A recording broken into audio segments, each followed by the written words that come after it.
I would like to introduce Senator Gerard Craughwell, a distinguished member of the Irish Senate.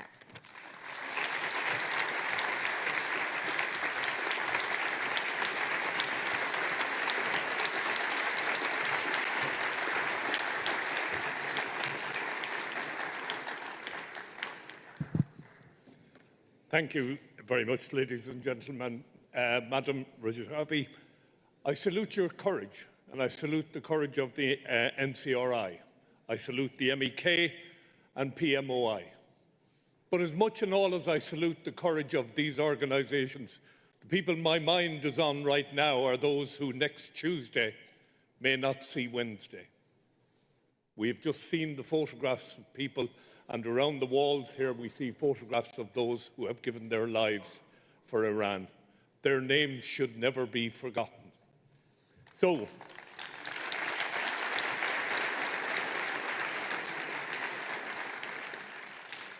today here in London we come together not to debate, but in an unwavering solidarity on this World Day against the death penalty. Our thoughts and hearts are with those who face the noose under Iran's brutal regime. A regime whose gallows has cast a long, dark shadow over a nation crying out for freedom. Under President Masoud Pezeshkian, Iran has been gripped by a merciless wave of executions. Executions? They're murders, straightforward murders. Over the past 14 months, more than 1,850 souls have been lost. 61 of them have been women, and countless political prisoners among them. September alone brought the highest number of hangings in 36 years, surpassing last year's total by an appalling sevenfold. And I know there are people here whose family and whose friends are in jail on death row. But the method of hanging the mullahs use is the most brutal method of hanging that one could imagine. When October arrived, 14 more lives were cruelly taken. Amnesty International, Habiba Morithi, has rightly called this a chilling assault on the right to life. The death penalty weaponized by the state to strangle any hint of dissent, especially since the 2022 rising. The methods are brutal. Just last week, 7 hearts stopped in a single day, hanged after enduring 7 years of torture. Their trials nothing but a mockery of true justice.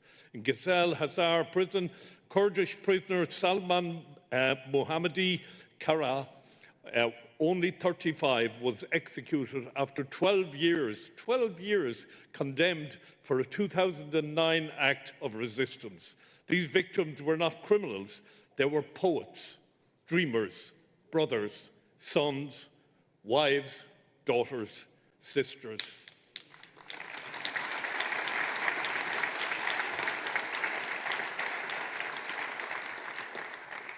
Their only crime was courage. The refusal to surrender their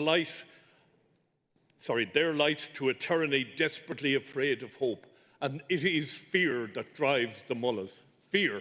Fear of defenceless people whom they hang. Today, our hearts break for 17 political prisoners, men and women facing imminent execution. For what? Waging war on God? These are not faceless numbers. These are vibrant lives. Once again, they are sisters, wives, brothers, sisters, fathers. Imagine the story of Mohammed Javi, forgive my pronunciation here now, Vafi-e Sani, a 30-year-old boxing champion from Mashhad, arrested in 2020. His body has been broken by torture, but his spirit remains unbroken. Just days ago, the Supreme Court upheld his third death sentence, delivered by judges infamous for their cruelty. Their eyes look at them, plead with us from across oceans, begging for action. The cruelty of this regime extends far beyond the noose. Thousands more languish in death row, ensnared by vague charges or so-called national security offences. Consider Samani Rashidi, who died in a coma last month after being denied essential medical care. Denied essential medical care. Imagine allowing somebody die because they simply cannot get medical care. Or Zina Jalini and Muhammad Ali Akbar Monafad, survivors of decades of oppression, now facing death by medical neglect. As I read through this, I find it totally painful that you would allow somebody die through medical neglect. Would it not be more humane to shoot them? My God. I come to you from Ireland, a country that has known oppression, and I regret saying that to my colleagues here from the British Parliament, who knew oppression for 800 years.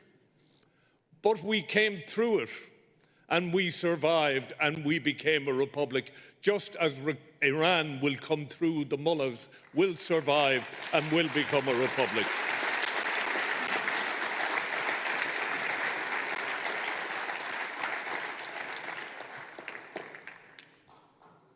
My fear, as I speak to you today, and there were some very eloquent speakers before me, God, I feel so poor at this today, but my fear is that our governments will not move. The silence is deafening. I, last week, called for a debate in my parliament on Iran to discuss the brutality of the current regime.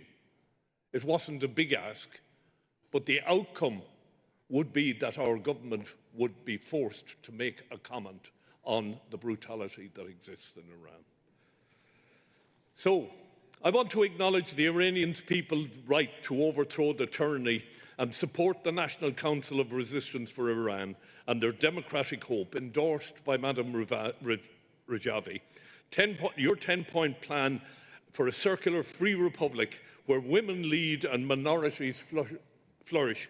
That is an aspiration that we hope for every country, but particularly for Iran right now. Second, end impunity. Refer Iran's countless atrocities to the United Nations Security Council and demand a tribunal. This must happen from every country in the Western world. Sanctions against Khomeini and his executioners. Issue arrest warrants under universal jurisdiction. Third, prescribe the IRGC, a terrorist force that threatens safety in Europe. Not just in Iran, but in Europe. We see them. You people gathered here today, I am sure there are members of the IRGC watching us coming and going, and it is going back to Iran. Of that, I'm pretty sure. We must act now. Please, flood the embassies, flood the United Nations, global media, write messages to every politician you can find, and ask them to stop the executions in Iran. Demand an immediate halt to the executions of the 17 that are currently facing execution. Demand fair trials. Demand freedom for the innocent. On this day, against death, let us vow no more graves for dreamers, for that's who they're killing. Dreamers, poets, teachers. For the 17 and for all Iranians, silence voices rise, let them rise, let us weep and let us rescue those. I say to you today, no to the mullahs, no to the Shah. The people of Iran must rise up and move the mullahs to the courts they use to condemn their own citizens. Thank you.